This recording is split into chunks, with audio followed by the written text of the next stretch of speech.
So you're here, you have this booth, and you just got so much stuff here. You got 3D printed busts, you've got little like doohickeys, you've got all these helmets, which we're gonna get to in a second. You got lightsabers, you got so much stuff.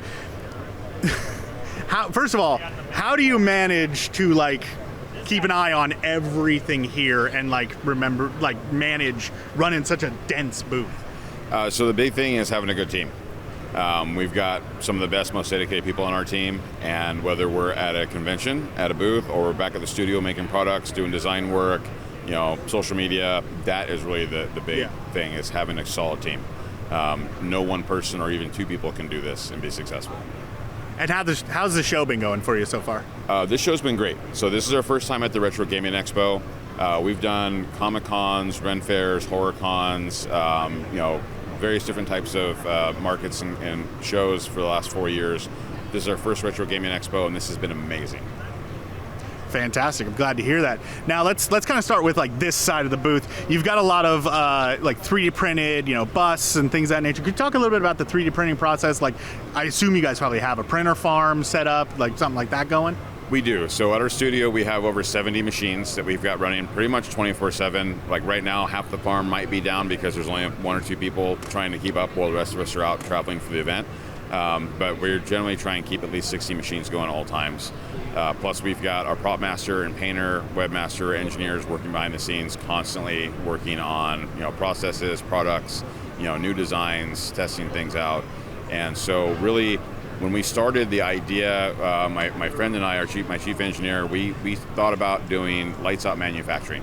We both come from semiconductor and aerospace backgrounds and had over 50 years combined experience. And so we were like, how do we run an entire shop full of machinery with less than 10 people and be able to put out the same quality product? And both of us have backgrounds in machining and fabrication. 3D printing was something we were always playing with, and we've done some professionally, but when we jumped into this 4.5 years ago, it was really, this is the way that we can move forward with this. And that's what allows us to do so much product, so much diversity, and then still have the talented artists like the painters and prop masters doing their work to the products when they come off the machines. That's why our phrase is where art meets engineering. And like some of these pieces are like really, really cool. I like the chest burster that we've got down here. I'm a huge Alien fan, so I'm definitely like eyeing that. Also over here we have your helmets. You've got a lot of like Star Wars helmets. You've had non-Star Wars helmets. You were saying that like a lot of them are sold out. What is the actual like process for making a helmet? So there's 2 processes when it comes to making armor. One is like with the one-size-fits-all helmets, those come out of a fiberglass mold. And so those are fiberglass molded, resin, and painted. And then we do the 3D printed version, and that allows us to do full complete armor sets where everything is custom size fit to the customer. So we'll have a customer come to the studio or send us measurements. We'll take all the measurements like a tailor. So your head width, your height, the circumference, your chest, everything you would have to say a custom hat or suit made. And then we put that into a 3D model. We take all of our CAD files, everything is sized to fit, and then we fabricate and start the paint process. And so like a good example here, this isn't our fanciest paint job work. This is just one of the old buckets I did for myself. And so we 3D print this, we do custom padding and things. I don't wear contact lenses. So, and as you can see, I've got glasses, been doing that my whole life. So with this was designed to fit without contacts. Custom spaced. So everything fits, you've got full range of motion, you've got visibility. When you see people with a lot of the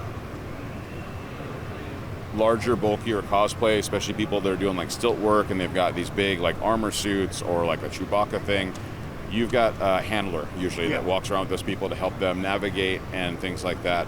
A lot of times when we do conventions, we're so busy in the booth that we do walk out in pairs, but if we're at a big convention, Rose City Comic Con, Portland Retro Gaming Expo, we need at least 2 or 3 people in the booth at all times. Yeah. And so if there's only 3 or 4 of us, whoever's in cosplay, we want them in an armor set where they can have full range of motion, mobility, visibility, but also look the best. We want to go with screen accurate, or in a lot of cases we do custom paint work for people, so it's kind of their own character. That's one of the things that The Mandalorian really has brought out in the last few years, is if you're a 501st cosplayer, you have to be dressed specifically to that character because you're sanctioned by Disney, you're doing charity work, and those people do great stuff for the community and for the charities they serve. A lot of our customers, they want to be unique. They want to be they don't want to be Master Chief. They want to be their own, fighter. They want to have their own armor, their own colors, their own logos, their own name. Same thing with the Mandalorians. And so it really allows people to delve into that creative energy and be able to, explore the fandom, do the cosplay, but be themselves and be unique. That's fantastic. And I know, you're talking a lot about cosplay. And one thing that is a big thing for cosplayers, especially if they're Star Wars cosplayers, is they're going to need some lightsabers. And you do have some lightsabers. You want to talk a little bit about that side of the business? Yes. So we partnered with a company called Legion Sabers. And so we're the only retailer that sells their products at our studio. And then we support each other at conventions. We both have them online on our websites.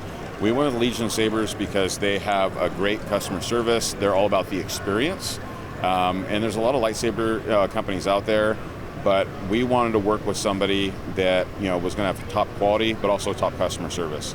I want the people that purchase stuff from us, whether we make it or we're retailing something from Legion Sabers, to have a great positive experience and a quality product that's going to last them a lifetime. We actually, when I met with Legion Sabers for the first time, we were actual customers, and we actually bought several $1,000s of sabers for our team, for our cosplays, and they had asked us about developing animatronics for them. We're in the middle of finishing a design for a life-size General Grievous. So our chief engineer and our webmaster programmer are finishing up with General Grievous right now, 7 foot 1 tall. Pardon me 1 second. Yeah. Yay, editing. That's the thing about convention, it's nonstop. Yeah. And so the idea was Legion Sabers said, hey, you guys do fabrication, can you make us a booth display that has something like a character holding lightsabers? And like, well, let's go bigger than that. Let's go General Grievous, all 4 sabers lit, top 2 spinning. Ooh. And so we've got all that worked out. We're finishing the programming for the eyes because they were like, hey, we want the eyes to move, we want to hear it talk, and we want the interactivity. And so we're trying to launch that for next year for Rose City Comic Con. So that'll be a big eye catcher. Obviously, with our displays, you see we've got the sabers lit up. We've got the signs. But when you see the animatronics going, everyone's going to be at the booth to see what's going on.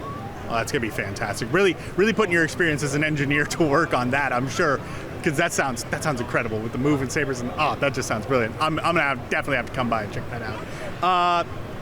So with all that being said, you're talking a lot about cosplay. What is like the cosplay that you have been most excited about personally that you've done? The one I'm most excited about, I've got a lot of things in the works that I don't want to talk about because we're still in process with development. I am working on a Sauron cosplay, old school Lord of the Rings. We worked with some metalsmiths, and we have Celtic Dragon Leather down in Redding, California. It does a lot of custom leather work for our team. And so we're trying to marry up not just the 3D printing, but also metal work as well as leather work to kind of make that one pop. That's going to be exciting to see. How long do you think before you're going to have that ready to rock? It's hard to say. Right now, we're in the convention circuit for the remainder of the year, pretty much every weekend. And then our big thing is General Grievous. We want to be able to launch that for Rose City next year. We've been kind of hyping that up. People have seen some of our design work, in CAD, and everyone's expecting a real life General Grievous. So we really put all of our energy into that. So, working on some new Warhammer stuff, working on the Sauron cosplay, but really General Grievous is our primary focus. And then if people want to pick up any of your products or like buy Legion Sabers from you, where can people find you? So our website is weedtechfab.com, short for Weed Technology and Fabrication. WTF.com wasn't available when we launched the business. We're also same on social media, Weed Tech Fab across all the platforms, TikTok and Instagram and Facebook. And right now we just moved to a new website, so we've got about 100 of our 3,000 prints available. So that's going to be our big focus come Christmas time when we start slowing down from travel, is getting photos, getting videos, getting new stuff on the website. We've got about 50 or so of the Sabers up right now, but there'll be a lot more coming. And if people want to do custom work, they can contact you through that website? They can. Or send us an email, makestuff@weedtechfab.com. And we'll have links for all that down in the description underneath this video. So thank you very much for talking to me today. Yeah, thank you we'll guys. get out of your hair. I know that we're kind of in your way, but yeah, it's great. So check them out for sure.